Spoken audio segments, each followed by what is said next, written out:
Mambo vipi? Naitwa Dr. Constancia aka Dr. Koni, ni daktari bingwa wa masikio, pua na koo, yani ENT specialist. Karibu kwenye channel yangu. Kama bado hujasubscribe, bonyeza kitufe cha kusubscribe ili uweze kusambaza ujumbe kwa ndugu, jamaa na marafiki juu ya elimu ya masikio, pua na koo.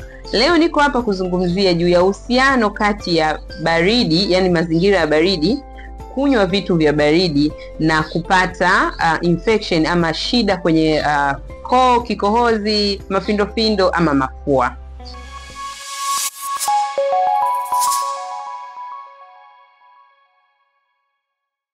Leo nitaelezea moja kwa moja sababu zinazopelekea mtu kupata kikohozi ama mafindofindo ama kupata hali ya shida kwenye njia ya hewa kutokana na kunywa vitu vya baridi. Kitu cha kwanza, katika koo lako ama katika njia yote ya hewa, mishipa ya damu huwa hupeleka pale seli za ulinzi dhidi ya maambukizi ya bakteria moja kwa moja kwenye koo lako. Sasa ikitokea umekunywa kitu cha baridi, kinapelekea ile mishipa ya damu inayopeleka hizo seli za ulinzi kusinyaa. Kwa Kiingereza tunasema kucontract.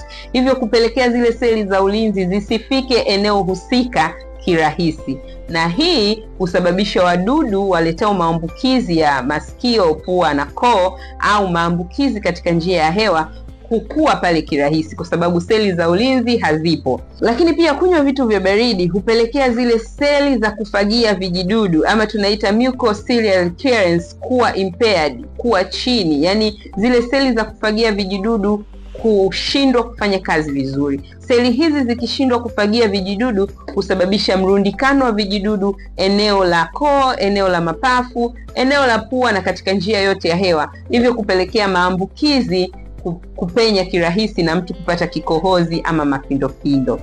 Bila kusahau, hali ya baridi husababisha hewa kuwa kavu, yani low humidity. Humidity ikishuka ama hewa ikiwa kavu kutokana na mazingira ya baridi, iwe ni baridi, iwe ni kunywa vitu vya baridi, iwe ni hali ya kukaa katika AC ama mazingira yenye baridi kali, basi humidity itashuka. Humidity ikishuka, ngozi ya kwenye njia ya hewa, yani respiratory tract yote kuanzia puani, kooni mpaka kwenye mapafu huwa na ukavu, na kukiwa na ukavu manake katika kirahisi na kupelekea urahisi wa vijidudu kupenya na kuleta infection na kikohozi na aina yote ya infection katika mfumo wa hewa.